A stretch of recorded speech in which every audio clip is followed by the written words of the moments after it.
And what I think I found particularly disturbing was that a bomb would drop maybe on a crowded, tented area, and then the drones would come down and... Please take your time. We're incredibly grateful that you're making the time to be here today. So we do appreciate the time that you're making. So the drones would come down and pick off civilians, children. And we had description after description. This is not, an occasional thing. This was day after day after day, operating on children who would say, I was lying on the ground after a bomb had dropped, and this quadcopter came down and hovered over me and shot me. And that's clearly a deliberate act, and it was a persistent act, persistent targeting of civilians day after day. We had 1 or 2 mass casualty incidents every day. The Israelis have killed 2 more journalists, Hossam Shabbat of Al Jazeera Mubashir, Mohammed Mansour of Palestine Today. That brings the number to 208. Each one was individually targeted. The IDF says they used extensive intelligence gathering and precise munitions. Shabbat killed in his car, Mansour in his house. The Committee to Protect Journalists has once again noted that the deliberate targeted killing of journalists is a war crime. Do you have any comment? I would say that every single thing that's happening is a result of Hamas and its choices to drag that region down into a level of suffering that has been excruciating and has caused innumerable deaths. And of course, their reaction on October 7th, when there was a ceasefire and people were living in some relative peace, they decided to break that with an atrocity that was just certainly the most Jews killed in a single framework than during the Holocaust.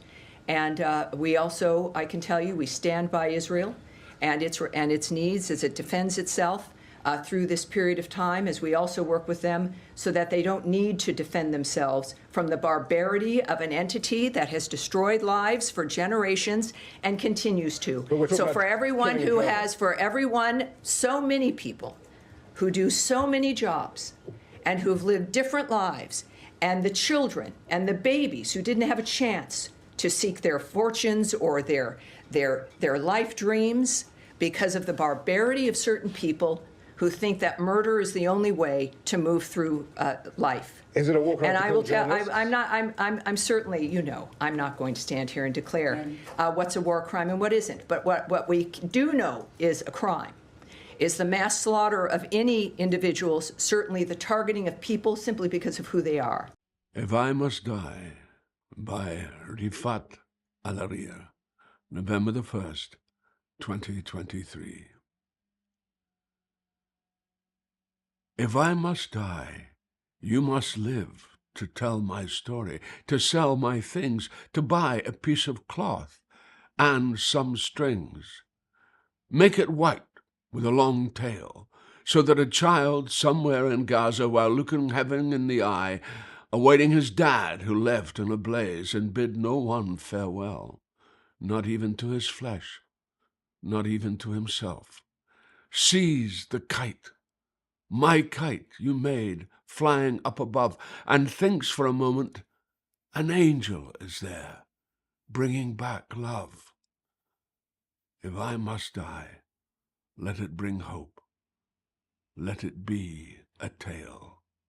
As to the origin of the present Jews in Palestine, he states that those Jews derived from Eastern Europe, and many of the Jews that today live in the reconstituted state of Israel come from Eastern Europe, are not descendants of the Judeans or the lost tribes of Israel, but rather descendants of the Khazars. Who are they?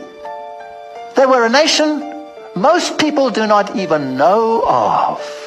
He writes, the so-called self-styled Jews in Eastern Europe in modern history cannot legitimately point to a single ancient ancestor who ever set even a foot on the soil of Palestine in the era of Bible history.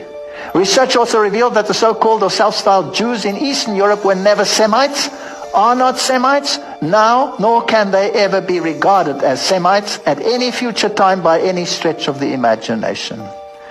What secret, mysterious power has been able for countless generations to keep the origin and the history of the Khazars and the Khazar kingdom out of the history textbooks? Did you ever learn about it at school? I never learned about it. And out of classroom courses in history throughout the world, the origin and the history of Khazars and the Khazar kingdom are certainly incontestable historical